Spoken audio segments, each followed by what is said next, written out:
আল্লাহ বলে আইয়ুহান নাস, মানুষ সকল, কদ জাআকুম বুরহানুম মির রাব্বিকুম, আমি রবের পক্ষ থেকে তোমাদের জন্য দুটো জিনিস নিয়ামত স্বরূপ পাঠাইলাম। এক নম্বরে হলো বুরহান, মানে আমার নবী মুহাম্মাদুর রাসূলুল্লাহ। ওয়া আনজালনা ইলাইকুম নূরাম মুবিনা। দুই নম্বরে হলো 30 পারা কোরআন। বলেন সুবহানাল্লাহ। ইকালামে জিন্দা কুরআনে হাকিম, হিকমতে লা ইয়াদাল ওয়াস্তু কাদিম। আল্লাহ বলে আমার নবীকে দিলাম, আমি আল্লাহ 30 পারা কোরআন দিলাম। আমার নবী এমন নেতা, 63 বছর জিন্দেগিতে একটা মিথ্যা বলে নাই। আমগো সমাজে নেতা আছে না নাই? রাতের বেলা মদ খেয়ে ঘুমায়, ঘুম থেকে উঠে নামাজের খবর নাই। তাদের বেলা আমরা স্লোগান দিই আমার নেতার চরিত্র ফুলের মতো পবিত্র, নামাজ নেই 1 ওয়াক্ত, গাঞ্জা খায় 13 ওয়াক্ত। এমন নেতা বলেন আছে না নাই? আল্লাহর কসম, এমন নেতাকে অনুকরণ করলে জান্নাতে যাওয়া যাবে না, জাহান্নামে যেতে হবে। আমার নবীকে নেতা হিসাবে মানেন, আপনি যে দল করেন আমার বাধা নাই। আমার নবী এমন নবী, 63 বছর জিন্দেগিতে যাপন করেছেন দুনিয়াতে, জিন্দেগি একটা মিথ্যা বলে নাই, কাউকে ঠগায় নাই, কারো হক নষ্ট করে নাই। এমন একজন নেতা কিয়ামত পর্যন্ত দুনিয়াতে পাওয়া যাবে কি ভাই? বলেন যাবে না, যাবে না, যাবে না। কারণ আল্লাহ পাক আমার নবীকে রহমত করে দুনিয়াতে পাঠাইছেন। ওয়ামা আরসালনাকা ইল্লা রাহমাতাল লিল আলামিন।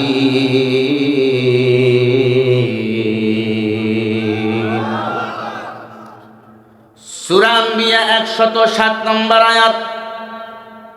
আল্লাহ বলেন আলামিনের জন্য আমি আল্লাহ হলাম রব, আমার মায়ার নবী হলো রহমত। আমার নবী সারা দুনিয়ার জন্য রহমত, আমার মায়ার নবী আমাদের জন্য রহমত। রহমতের নবী দুনিয়াতে আসলেন, সারা দুনিয়াকে চমকাইয়া দিলেন।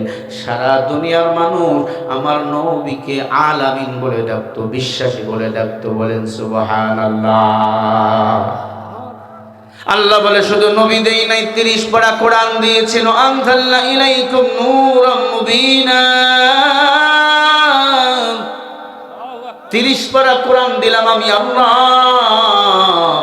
এই 30 পারা কোরআন তোমরা কারায়া ধরো।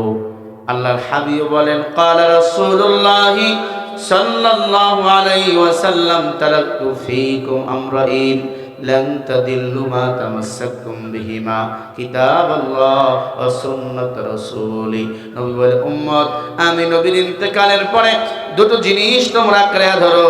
1 নম্বরে কিতাবুল্লাহ, আল্লাহর কোরআন। 2 নম্বরে ওয়া সুন্নাত রাসূলি, আমি নবীজি রেখে যাওয়া সুন্নাহ। কোরআন সুন্নাহ আঁকড়ে ধরো, জীবন চলো দুনিয়াতে শান্তি, পরকালে হবে বাদশাহ। কথা ঠিক নেই? যারা এই দুনিয়াতে কোরআন মানে, রাসূলের সুন্নাহ মানে, দুনিয়াতে এরা হয় বাদশাহ, পরকালেও বাদশাহ। সাহাবায়ে কেরামের জিন্দেগি তালাশ করেন। আবু বকর সিদ্দিক রাদিয়াল্লাহু তাআলা আনহু দুনিয়াতেও বাদশাহ, পরকালেও বাদশাহ, জান্নাতের সার্টিফিকেট পেয়েছেন। ঠিক না ভাই? ঠিক। আশরায়ে মুবাশশিরা 10 জন সাহাবা, 1 নম্বর সিরিয়াল সাহাবার নাম কি একটু বলেন? আবু বকর। 2 নম্বরে কার নাম? উমর। 3 নম্বরে ওসমান। 4 নম্বরে আলী। কেন তারা জান্নাতে টিকিট পাইলেন? তারা কোরআন সুন্নাহ মোতাবেক জীবন চালাইছেন। রাসূল যা করেছেন তারা তাই করেছেন। এখন আমরা কোরআন মানি না, আমরা মানি দুনিয়াদার কোন নেতাকে। হুজুর কিছু বললেই হুজুরের কথা মানি না, কয় হুজুর আমার মনের মতো না, হুজুর আমার দলের লোক না। আরে ভাই, তোমার আমার দল হবে তো ইসলাম। কথা বলে না? আপনার আমার দলের নাম কি? আরো জোরে বলেন। ইসলাম মানে কি? আরো জোরে বলেন। ইসলাম মানে শান্তি। ইসলাম আছে যেখানে শান্তি আসে সেখানে, ইসলাম নাই যেখানে শান্তি নাই সেখানে। অতএব যদি জান্নাতে যেতে হয় আল্লাহর কোরআন মানো, নবীজির হাদিস মানো, রাসূলের রেখে যাওয়া সুন্নতের আমল করো। আল্লাহর হাবিব বলে তাহলেই তোমরা জান্নাতি। মান হাব্বা সুন্নতি ফাকাদ হাব্বানি ওয়া মান হাব্বানি কানা মাই ফিল জান্নাহ। আল্লাহু আকবার বলো। আল্লাহর হাবিব বলে উম্মত যারা আমি রাসূলকে ভালোবাসলো, যারা আমি রাসূলের সুন্নতকে ভালোবাসলো, আমার আল্লাহর জান্নাতের মেহমান তারা হয়ে গেল। জোরে বলেন সুবহানাল্লাহ। ইয়া ইলাহি তু মেরা রহমান হ্যায়, ইয়া ইলাহি तू मेरा सत्तार है, या इलाही मुझसे मुझको दूर कर, ताके देखो मुझ में तुझको एक नजर।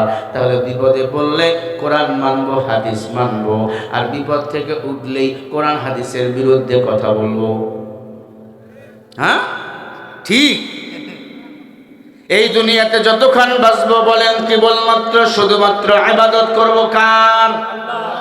ইয়া আইয়ুহান নাসু উবুদু রাব্বাকুমুল্লাযী খালাকাকুম ওয়াল্লাযীনা মিন ক্বাবলিকুম লাআল্লাকুম তাত্তাকুন।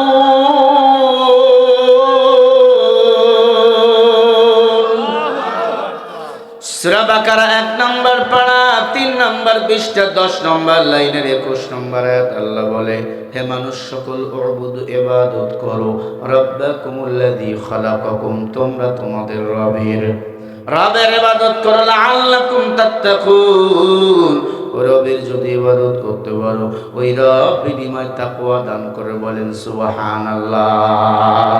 তাকওয়া মানে কি? বলে ভয় ভয় ভয়। যেই বান্দার অন্তরে আল্লাহর ভয় পয়দা হয়ে যায় ওই বান্দা কল্লা দিবে, ঈমান কখনো দিবে না। রঙ্গে তাকওয়া রঙ্গে সূরত দিল মাদাম, জান্নাতুল মাওয়া বিহাদু রামাকাম। আল্লাহর ইবাদত করব, আল্লাহর ইবাদত করব কতক্ষণ? বলে আসমান জমিন থাকবে যতক্ষণ, এ দেহে প্রাণ থাকবে যতক্ষণ। এখন আমরা আমল করি নিজের মন মতো। ছেলে আব্বা ছেলেরে বলে পাবনায় যে একটা গামছা নিয়ে আয়, 4 হাতের গামছা।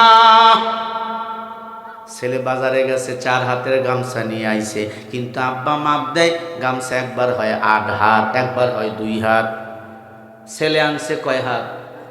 4 হাত, কিন্তু আব্বাই মাপ দেয় 10 হাত, 8 হাত, 2 হাত। ছেলের ধমক দিয়া কয় গামছা ছোট আর বড় কেন হয়? বলে আব্বা আমি তো 4 হাতে আনছি, কিন্তু বুঝি না ছোট আর বড় কেন হয়। নিরপেক্ষ আল্লাহর বান্দা মাপ দিয়া দেখে 4 হাতের গামছা 4 হাতে আছে। ভেজাল কোথায় জানেননি? আব্বার স্কেলের মধ্যে ভেজাল। আর আব্বাই যে স্কেল দিয়ে মাপ দেয় সে স্কেল হলো রাবারের স্কেল। রাবারের স্কেল টান দিলে বড় হয়, ছেড়ে দিলে ছোট হয়। রাবারের স্কেল দিয়ে কিয়ামত পর্যন্ত কেউ যদি গামছা মাপতে চায়, বলেন গামছা মাপা কি সঠিক হবে? আমরা কোরআন হাদিস বাদ দিয়ে এখন বিবেক রে বানাইছি স্কেল। বিবেক রে বলে আওয়ামী লীগ রে ধর, বিবেক বলে বিএনপি রে ধর, বিবেক বলে জামাত ইসলাম রে ধর, বিবেক বলে অমুক দলকে ধর, তমুক দলকে ধর। না না, আমাকে দল করা লাগবে আমার আল্লাহর। যেই দল করেছেন সাহাবায়ে কেরাম, সাহাবায়ে কেরাম যেই দল করে জান্নাতের সুসংবাদ পেয়েছেন, ওই দল করে আমাকে কবরে যেতে হবে, তাহলে ওই কবর হবে জান্নাতের বাগান। ঠিক কিনা বলেন? মানুষের তৈরি মতবাদ দিয়ে শান্তি পাওয়া যাবে না। আবু জেহেল আবু লাহাব আমার নবীকে নবী মানে নাই, তারা জান্নাতি না জাহান্নামী। বলেন কেন? আপন চাচা তারা নবীকে বলছে পাগল, কোরআন মিথ্যা, তোর আল্লাহ মিথ্যা, আমাদের মন এই যে মূর্তি এইগুলা আমাদের খোদা। এজন্য আবু জেহেল জাহান্নামী। ও মুসলমান, আপনিও মুসলমান, আমিও মুসলমান, কোরআন মানি, নবীকে মানি, ইসলাম মানি। সাবধান, আল্লাহর ইবাদতের সাথে কাউরে শরীক করা যাবে না। সেজদা দেব আল্লাহকে, মাজারে সেজদা দেব না। অনেকে আছে মাজারে সেজদা দেয়, আছে না নাই? আপনাদের এলাকায় নাই? মাজারে সেজদা দেয় অনেক মহিলা আছে, মাজারে গিয়া বাচ্চা চায়। মাজারওয়ালায় যদি বাচ্চা দিতে পারত, বাংলাদেশে একটা হিজড়া খুঁজে পাওয়া যেত না। বলেন বাচ্চা দেওয়ার মালিক কে? ইয়াখলুকু মান ইয়াশা ইয়াহাবু লিমান ইয়াশা ইনাথা ওয়া যুকুর। ছেলেও দেয় আমার আল্লাহ, মেয়েও দেয় আমার আল্লাহ, সন্তান দেয় আমার আল্লাহ। কেউ না, কেউ না, কেউ দেয় না, একজন দেয় আমার আল্লাহ। সব সমস্যার সমাধান পেতে চাও, আল্লাহর কোরআন মানো, সব সমস্যার সমাধান পাইবা। হযরত আলী ক্ষমতার মসনদে বসা, রাষ্ট্রীয় মদিনায় 13 জন। কয়জন? আরো জোরে বলেন কয়জন? তখন মদিনার রাষ্ট্রপ্রধান হলো হযরত আলী। খাদেম রে বলল, দ্রুত মদিনার বাজারে যাও, কিছু বাজার সদাই নিয়ে আসো, মেহমানদের মেহমানদারি করা লাগবে। মেহমানদের মেহমানদারি করা হলো সুন্নত। মেহমান বাসায় গেলে যদি কেউ বেজার হয়, বুঝে নেন তার কপাল ঘুরে গেছে। অনেক ভাই আছে বোন বাড়ি আসলে সহ্য করতে পারে না, ভাই ভালোবাসলেও ভাবিরা ভালোবাসে না, আছে না নাই? হ্যাঁ, বিয়ে হয়ে গেছে, বছরে বছরে বোন বাবার বাড়ি আসবে, ভাইয়ের কাছে আসবে, আব্বা মারা গেছে ভাইয়ের বাড়িতে আসবে। ভাই পছন্দ করলেও ভাইয়ের স্ত্রী ভাবি পছন্দ করে না। বউর কথা শুনে ভাইও পছন্দ করে না, বউরে খেদায়া দেয়, বোনরে খেদায়া দেয় না। আল্লাহর হাবিব বলেন, ইন্নাল্লাহা ইয়া'মুরু বিল আদলি ওয়াল ইহসান ওয়া ইতা'i যিল কুরবা ওয়া ইয়ানহা আনিল ফাহশাই ওয়াল মুনকার। আল্লাহ বলে, কোরআনের ওয়াজ আমার ওয়াজ, আমি আল্লাহর ওয়াজ অমান্য করিও না, আত্মীয় স্বজনের সাথে খারাপ আচরণ করিও না, নেক আমল করো, বদ আমল করিও না। আল্লাহর হাবিব বলেন, সিলমান কাতাতা ওয়া উফা মান যালামাত নাফসা ওয়া আসা রাব্বা। হে উম্মাত, আত্মীয়তার সম্পর্ক ছিন্ন না করে মজবুত করে নাও, আমি নবী তোমাদের জান্নাতে নেওয়ার জিম্মা নেব। আত্মীয়তার সম্পর্ক যারা ছিন্ন করবে তারা আমি নবীর উম্মত না। বুঝাতে পারছি? কি বুঝলেন? আত্মীয়তার সম্পর্ক মজবুত করো। মায়ার নবী বলে, আমি জান্নাতে নেওয়ার জিম্মা নেব। ভাই ভাইরে কথা কয় না। বড় ভাই কাছে ছোট ভাই গিয়া মাপ চাও, নবী জান্নাতে নেওয়ার জিম্মা নিয়ে নিবেন। খবরদার হাজী সাহেব যারা আছো, ছেলেদের জমি দেয়, মাইয়াদের জমি দেয় না, আছে না নাই? অনুরোধ করে বলি, খবরদার কাউরে ঠগাইবেন না। অন্ধকার কবর, মাটির ঘর, এই কবরে একদিন সবাইকে যেতে হবে বাবা। অন্ধকার কবরে কাউ কিন্তু ছাড় পাবে না। কুল্লু নাফসিন যায়িকাতুল মাউত, প্রত্যেকটা প্রাণীকে মৃত্যুর স্বাদ গ্রহণ করাই লাগবে। সাবধান, গুনাহ নিয়ে কবরে যাইও না। যারা পরিমাণ গুনাহ নিয়ে যদি কবরে যান, দুই পাশের মাটি এমন জোরে চাপ মারবে, পাঁজরের হাড্ডিগুলো আটার মতো গুঁড়া হয়ে যাবে। লা তাজিরু ওয়াজিরাতুম বিজরা উখরা, আপনার কবরে আপনি যাবেন, আমার কবরে আমি যাব। আপনার হিসাব আপনি দিবেন, আমার হিসাব আমি দেব। কিন্তু আপনি আমার মুসলমান ভাই, আল মুসলিম ওয়াকুল মুসলিম, এক মুসলমান আর এক মুসলমান হলো ভাই। এই জন্য কথাগুলো বলছি। আমি নিজে জাহান্নামের আগুন থেকে বাঁচতে চাই, আপনাদেরকেও বাঁচাতে চাই। খবরদার আত্মীয়তার সম্পর্ক ছিন্ন করবে না। আত্মীয়তার সম্পর্ক ছিন্ন যারা করবে, আমার নবীর উম্মত তারা হতে পারবে না।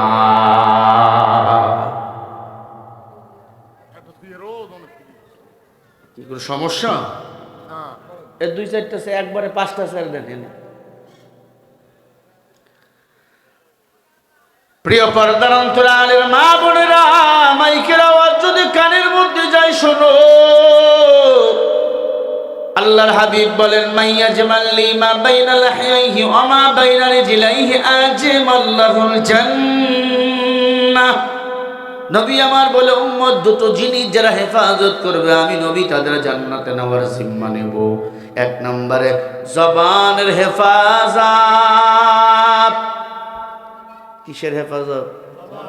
জবানটা হেফাজত করো, জিহ্বাটা হেফাজত করো। দুই নম্বরে দুই উরুর মাঝখানে লজ্জা স্থানটা যারা হেফাজত করবে আমি নবী তাদেরকে জান্নাতে যাওয়ার জিম্মা নিজেই নিয়ে নেব।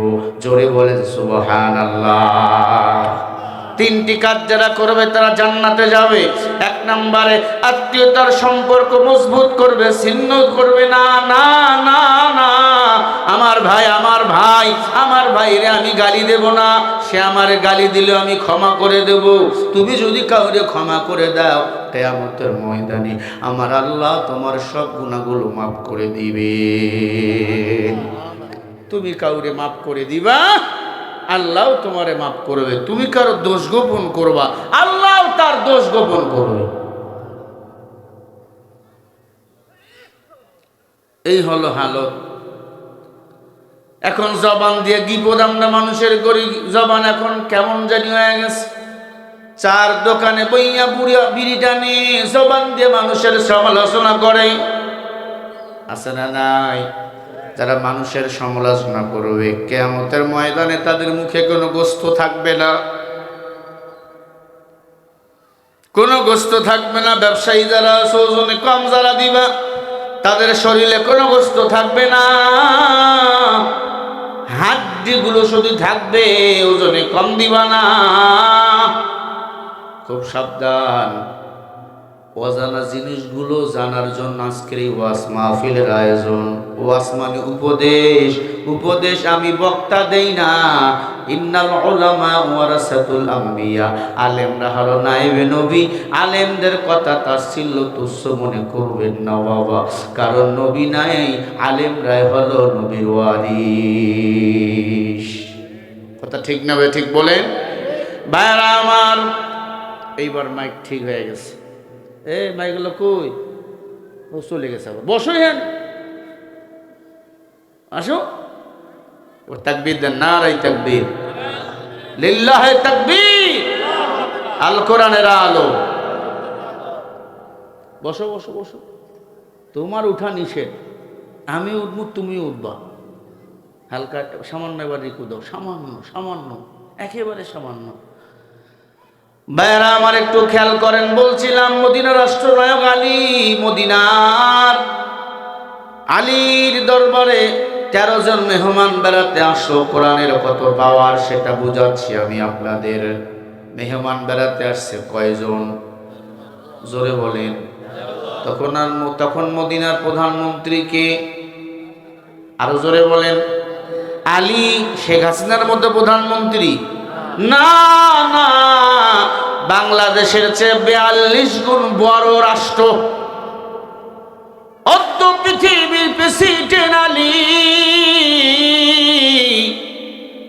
খাদেম রে বলল মদিনার বাজারে যাও, কিছু সদাই কিনে নিয়ে আসো, উটের দুধ কিনে নিয়ে আসো। খাদেম মদিনার বাজারে চলে গেল। উটের দুধ কেনার জন্য গিয়া দেখে 12টার মতো বাজে, আজান হবে। সব উটের দুধের দোকানগুলো বন্ধ হয়ে গেছে। খাদেম চিন্তা করলো কি করা যায়, দুধ নিয়ে না গেলেও তো আলীর মাথা গরম, কি করা যায়? পাশে কিছু খামার দেখা যায়। টার্গেট করলো এই খামারে যাব। যেই খামারে ঢুকতেছে, খাদেম যেই সময়ে দুধ আনতে গেছে তখন থেকে 2 বছর আগের ঘটনা। ওই খামারের মালিক অধিকাংশ উট ছিল বন্ধা, বাচ্চা দিত না, বাচ্চা দেয় না বন্ধা। এত চিকিৎসা করলো বাচ্চা হয় না। তখন খাদেমের মালিক বলে আল্লাহ, ও আল্লাহ, আমার বন্ধা উটগুলো যদি বাচ্চা দেয় আমি কিছু দুধ আলীকে খাওয়ার জন্য হাদিয়া দিয়া দেব। মান্নত করছে কার কাছে বলেন? কার কাছে চাইছে? রব্বি হাবলি মিনাস সালিহিন ফাবাশশারনাহু বিগুলামিন হালিম। ইব্রাহিম নবী বুড়া বয়সে সন্তানের বাবা হইছে, আল্লাহর কাছে চাইছে, আল্লাহ বাচ্চা দিছে। আমরা মাঝে মাঝে বাচ্চা চাই, মাজারে গিয়া মানুষের কাছে গিয়া তাবিজ করি, কবিরাজি করি, ডাক্তারের কাছে যাই না। আল্লাহর কাছে চাইবেন, বাচ্চা আল্লাহ দিবে। ছেলেও আল্লাহ দেয়, মেয়েও আল্লাহ দেয়। আল্লাহর কুদরত। ওই মুসলমানের উটের খামারের মালিক আল্লাহর কাছে মান্নত করলো, আল্লাহ বান্দা উটগুলো যদি বাচ্চা দেয়, কিছু দুধ খাওয়ার জন্য আমি আলীকে হাদিয়া দেব। 1 বছর পরে সব উটগুলো মা হয়ে গেছে, বাচ্চা দিয়েছে। সুবহানাল্লাহ বলেন। এখান থেকে কি শিখলাম? কিছু শেখেন নাই? কি শিখলাম? মান্নত করব কার কাছে? চাবো কার কাছে? তাওয়াক্কুল করব কার কাছে? বিপদে পড়ছে উদ্ধার হওয়ার জন্য ডাকবো কাকে বলেন? একটু ডাক দিয়ে বলেন আল্লাহ। সবাই বলেন আল্লাহ। আপনাদের দিল অনেক কঠিন, আমি বুঝতে পারছি। অন্য এলাকায় ঠাঁস দিলেই ঠাস করে ওঠে। গুনাহ করতে করতে আমাদের দিল পাথরের মতো শক্ত হয়ে গেছে। গুনার গুনাহ মনে হয় না, ভালো কথাও ভিতরে গিয়া লাগে না, ওয়াজও বাড়ি নিয়ে যাই না। দাদায় নাতি গেছে ওয়াজ শুনতে, হুজুরে ওয়াজ করছে, হাঁটুর উপর লঙ্গি তোলা গুনাহ, লঙ্গি তোলা যাবে না। ওয়াজ শেষ, তাবারক নিয়ে বাড়ির দিক রওনা। ছোট্ট একটা নদী খাল, দিনের বেলা নৌকা চলে, রাতের বেলা চলে না। নাতি কয় দাদা এই জায়গায় ঘুমাবো, কালকে নৌকা আসলে কালকে বাড়ি যাবো। কয় না, আমি রাতেই বাড়ি যাবো। কেমনে? হাঁটুর উপর তো লঙ্গি উঠা যাবে না, লঙ্গি ভিজে যাবে। দাদু কয় না, আমার লঙ্গিও ভিজবে না, বাড়িও পার হয়ে যাব। কেমনে? কয় পানি যত উঠবে আমার লঙ্গিও উঠবে।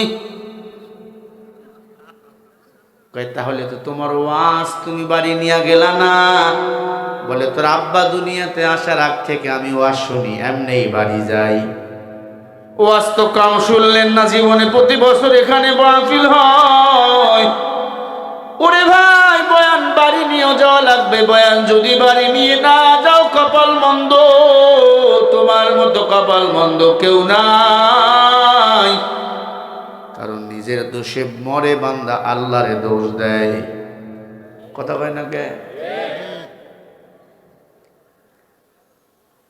চাটমাহরের মুসলমান, আপনার মুসলমান, চিন্তা ভাবনা করে কথাগুলো একটু বোঝেন। পাশে ছিল এক উপজাতি সাঁওতাল, তার ছিল শুকুরের খামার। কিসের খামার? মাঝে মাঝে উডালার কাছে আসতো, উটের খামারওয়ালার কাছে আইসা পরামর্শ চাইতো, পরামর্শ দিত। আইসা দেখে সব উটগুলো বাচ্চা দিছে। কয় ভাই, তোমার এগুলো বন্ধা বাচ্চা হতো না, কেমনে বাচ্চা হইলো বলো?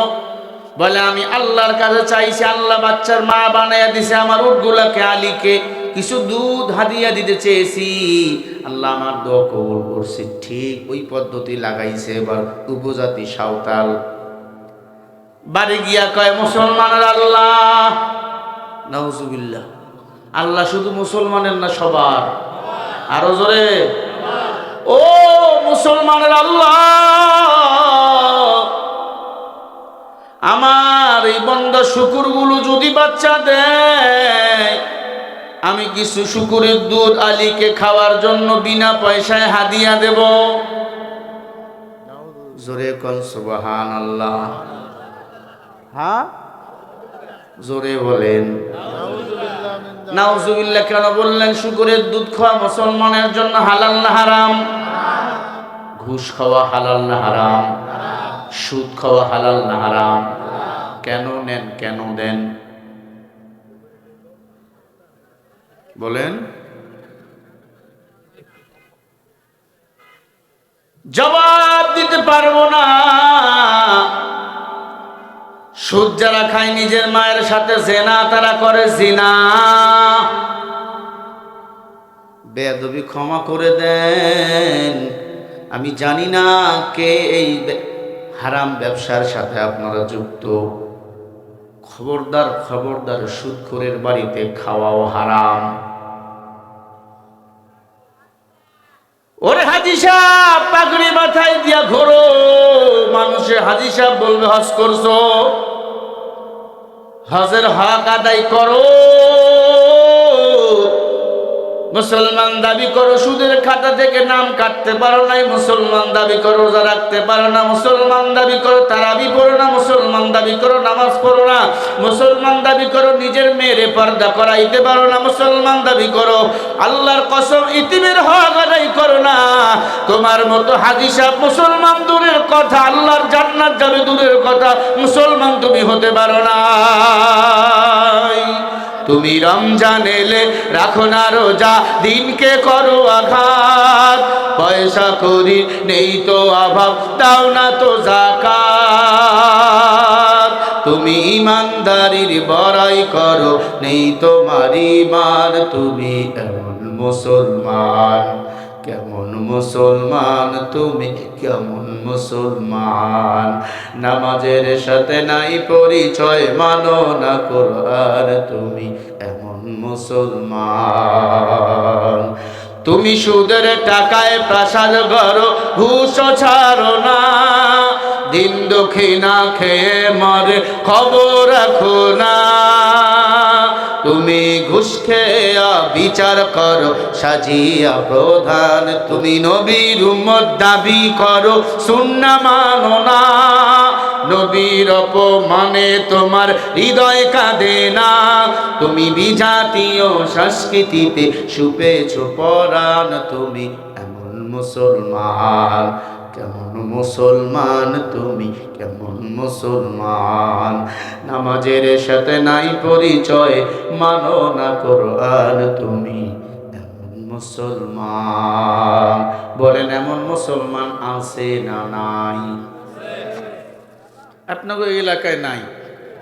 একটু টনটা বাড়াও, টন, গলা টানতেছে। ভাইরা আমার, কষ্ট হচ্ছে আপনাদের? আলোচনা চলবে? চলবে ইনশাআল্লাহ। দেখি তো কারা কারা নারে তাকবীর। কতক্ষণ চলবে? সারা রাত ওয়াজ চলুক, হুজুর মরুক। আপনারা হুজুর মারা মানুষ।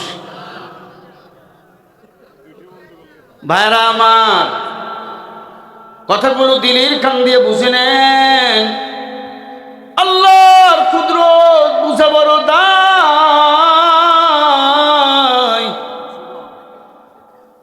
শুকুরের খাবারের মালিক মান্নত করে, আল্লাহ আমার শুকুরগুলো যদি বাচ্চা দেয়, আমি আলীকে, মুসলমানদের নেতা আলীকে কিছু শুকুরের দুধ খাওয়ার জন্য হাদিয়া দিয়া দেব।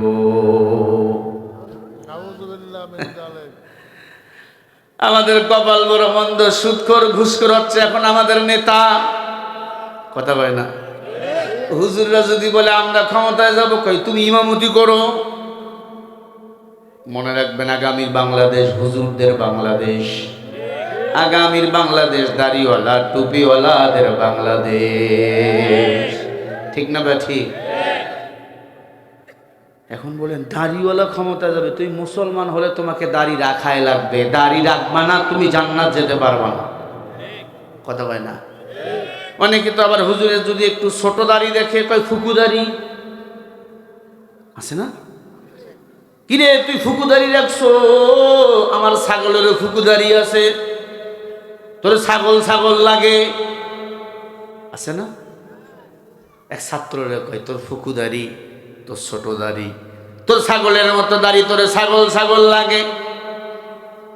ছাত্র বলে আই লাইক ইট স্যার, পছন্দ হইছে, আমার তো ছোট দাড়ি ফুকু দাড়ি ছাগলের মতো লাগে। আপনার তো মুখে দাড়ি নাই, আপনাকে কুকুর কুকুর লাগে। কথা কয় না? দাড়ি রাখতে পারেন না, দোয়া করি দাড়ি রাখেন। কয় দাড়ি রাখলে আনস্মার্ট লাগে। আমার নবী পৃথিবীর শ্রেষ্ঠ স্মার্ট। আমার নবীর মুখে দাড়ি ছিল না? বলেন ছিল কি ছিল না? আপনার মুখে কেন নাই? আল্লাহ তোমার বোনের মুখে দাড়ি দেয় নাই, তোমার মুখে দিছে। তোমার বোনের মুখে দাড়ি দিলে সবাই সমালোচনা করতো, তখন তুমি কোথায় মুখ লুকাইতা? বলেন। আল্লাহ তোমার বোনের বুকগুলো উঁচু করে দিছে, আমার বোনের বুক উঁচু করে দিছে, বাচ্চা খাবে। আপনার আমার বুক তো আল্লাহ উঁচু করে দেয় নাই। আল্লাহ আমার মুখে দাড়ি দিছে, আমার বোনের মুখে দাড়ি দেয় নাই। মাওলা যারে যেমন ভাবে বানা দরকার তেমন ভাবে বানাইছে। মাওলার সৃষ্টি নিয়ে তামাশা করবি না, কুকুরের মতো মরবি, কোনো সন্দেহ নাই। আল্লাহ কারো সাদা বানাইছে, কালা বানাইছে, কাউরে ধনী কাউরে গরিব। খবরদার এটা নিয়ে তামাশা করার দরকার নাই। গরিব ধনী সবাই আল্লাহর বান্দা। কার বান্দা? আল্লাহর বান্দা। ভাইরা আমার, পর্দার অন্তরালের মা বোনেরা, এমার্জেন্সি কোঠার মধ্যে আমি ঢুকে গেছি। একবারে ক্যান্সারের ঔষধ এখানে আমি ঢুকে গিয়েছি। খাদিম 2 বছর পর দুধ আনতে গেছে। আল্লাহর কুদরত, শুকুরের খামারের মালিকের সব শুকুরগুলো 1 বছর পরে বাচ্চার মা হয়ে গেছে। শুকুরের খামারের মালিক রেডি আলীরে দুধ দিবে। 2 বছর পরে আলীর খাদেম বেড়াতে গেছে মদিনায়। ডাক দিয়া বলে, ও খাদেম, বহুদিন পরে আইসো। বলে, আমার কিছু দুধ দরকার, আলী পাঠাইছে। উটের খামারের মালিক কিছু দুধ খাদেমকে দিয়ে দিল। খাদেম দুধ দিয়ে বাড়ির দিকে রওনা। পিছন দিক থেকে একজন ডাক দিয়া কয়, দাঁড়াও, আমারও কিছু দুধ নিয়ে যাও। দাও, তুমিও দাও। আল্লাহর বান্দা এসে দুধ ঢেলে দিল। ভাই, এগুলো কিসের দুধ? কয়, শুকুরের দুধ। আগেরটা ছিল কিসের দুধ বলেন? উপজাতি সাঁওতাল দিল কিসের দুধ? সবাই বলেন। তাহলে উটের দুধ আর শুকুরের দুধ এক জায়গায় হয়ে গেছে। এই দুধ খাওয়া হালাল না হারাম? সবাই একটু বলেন কেন? শুকুর কুকুর মুসলমানের জন্য হারাম। আল্লাহ এটা সূরা বাকারার মধ্যে রেকর্ড করে দিয়েছেন। জোরে বলেন সুবহানাল্লাহ। খাদেম ডাক দিয়ে বলে, ও উপজাতি ভাই, আমি তো উটের দুধ কিনতে আসছিলাম, আমি তো শুকুরের দুধ দিতে আসি নাই। আপনি উটের দুধের সাথে শুকুরের দুধ এক জায়গায় করে দিলেন, আমি এখন আলীর কাছে কি জবাব দেব? খাদেম এই কথা বলার পর শুকুরের খামারের মালিক বলে, ভাই, আমি তো কিছুই জানি না, আমি মান্নত করেছি তাই দিলাম, যা করার আপনি বোঝেন। খাদেম এবার আলীর কাছে চলে গেল। আলী ডাক দিয়া কয়, এরে খাদেম, দুধ নিয়ে আইসো? বলে, হ্যাঁ। দুধ দাও, আমি মেহমানদারি করবো। খাদেম বলে, আলী না, এই দুধ মেহমানদারি করা যাবে না। কেন? বলে, এই ঘটনা। উটের খামারের মালিকও মান্নত করছে, বন্দা উট বাচ্চা দিছে। শুকুরের খামারের মালিক একই মান্নত করছে, ওই বন্দা শুকুরগুলাও বাচ্চা দিয়া মা হয়ে গেছে। দুইজনে অজান্তে আমাকে দুধ দিয়েছে। উটের দুধ শুকুরের দুধ এক জায়গায় হয়ে গেছে। এই দুধ তো খাওয়া যাবে না, আমি ফালাই দেয়নি, আপনার কাছে নিয়ে আইছি। হযরত আলী ডাক দিয়ে বলে, রে খাদেম, আজান হয়ে গেল, খুতবাও দেওয়া লাগবে। আমি না আল্লাহর ঘরের ইমাম। যেই রাষ্ট্রের প্রধানমন্ত্রী যে হবে, আল্লাহর ঘরের ইমামও তিনি হবে। কি ঠিক নেই? যেই বান্দা ইমামতি করতে পারে না, সূরা ফাতিহা পড়তে পারে না, কোরআন পড়তে পারে না, সে বাংলাদেশের প্রধানমন্ত্রী, এমপি, মন্ত্রী কেমনে হয়? আপনাদের বুঝে আসলো, আমার বুঝে আসে না। এবার তো ঠিক বলবেন না, কারণ ওই দলে আপনারা আছেন। ও মুসলমান, ভালো করে বোঝেন, ভালো করে বোঝেন। সৌদি আরবের সরকার কোনো কিছু করার আগে মক্কার প্রধান ইমামের কাছে যায়, প্রধান মুফতির কাছে যায়, যাকে বলা হয় গ্র্যান্ড মুফতি। আমার বাংলাদেশে মূর্খরা ফতোয়া দেয়, হুজুরের কাছে যাবে, দূরের কথা, হুজুর কিছু বললেই হুজুরেরটা ভুল, আমারটা ঠিক। কি? আল্লাহর এক বান্দা আয়না বিক্রি করে। আয়না কি বিক্রি করে? যে এলাকায় আয়না বিক্রি করতে গেছে সবাই অন্ধ। সবাই কি? এখন বলেন, আয়না কেউ কিনবে কেন? আয়না দেখতে হলে চোখ থাকা লাগবে, নিজের ছবি সামনে ভাসবে, দেখবে সে কত সুন্দর, ঠিক কিনা? আয়নাওয়ালা ডাক দিয়ে বলে আমার কপাল মন্দ, দুই একজন আয়না কেনে, টাকা দেয় না, উল্টা আয়না দিয়ে আমারে বায়না দিয়ে মারে। আমার বাংলাদেশ সেই অন্ধ এলাকার মতো কোরআন শরীফের আয়না দিয়া হুজুররা তাদের দেখাতে চায়, কিন্তু তাদের তো দেখাবার মতো চোখ নাই।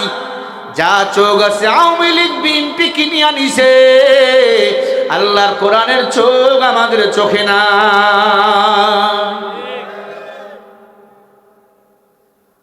ও মুরব্বীরা, বেয়াদবি ক্ষমা করে দাও। কবরে যাওয়া লাগবে, কবরস্থানের মাহফিল।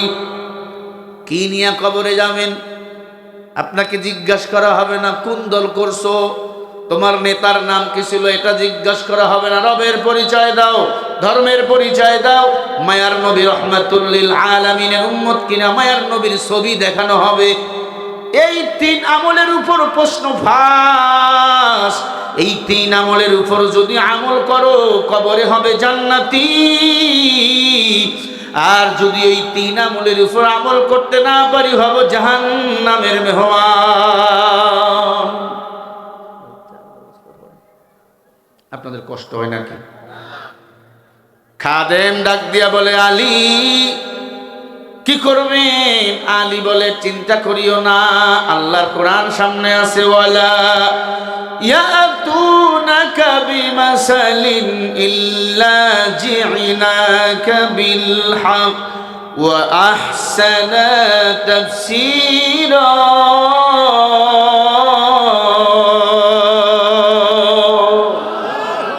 আরো জোরে বলেন। আল্লাহ বলে, নবী কাফের বেঈমানরা যখন আপনার কাছে কোনো সমস্যা নিয়ে আসবে, আপনি কোরআন হাদিস দিয়া সমস্যার সমাধান দিবেন। বলেন সুবহানাল্লাহ। আলী ডাক দিয়া বলে, খাদেম টেনশন করিও না, আল্লাহ সব সমস্যার সমাধান কোরআনে দিছে। আল্লাহ যদি চায়, আমি জুমার নামাজ পড়ে কোরআন শরীফের আয়াত সেট করে উটের দুধ থেকে শুকরের দুধ আলাদা টেনে টেনে বার করবো রে খাদেম। তুমি টেনশন করিও না, সব সমস্যার সমাধান দিতে পারে আল কোরআন। আল্লাহু আকবার, জোরে বলেন। আলী বলে, আমি জুমার নামাজ শেষ করে কোরআন শরীফের আয়াত সেট করব, উটের দুধ থেকে টেনে টেনে শুকুরের দুধ আলাদা করব কোরআনের আয়াত দিয়া। জোরে বলেন সুবহানাল্লাহ। এখন বলেন, আলীর জ্ঞান কম না বেশি? হ্যাঁ, আমার নবী বলে, আনা মাদিনাতুল ইলমি ওয়া আলী ইমবাবুহা। আমি নবী হলাম ইলমে দ্বীনের শহর, আর ইলমে দ্বীনের শহরের দরজা হলেন আমার নবী। আমি নবী হলাম ইলমে দ্বীনের শহর, আর ইলমে দ্বীনের শহরের দরওয়াজা হলো আমার আলী। আলীকে আল্লাহ এত ইলম দিয়েছেন, এত জ্ঞান দিয়েছেন, অন্য কোন সাহাবা তদানীন্তন সময় এত ইলম ও জ্ঞানের মালিক ছিল না।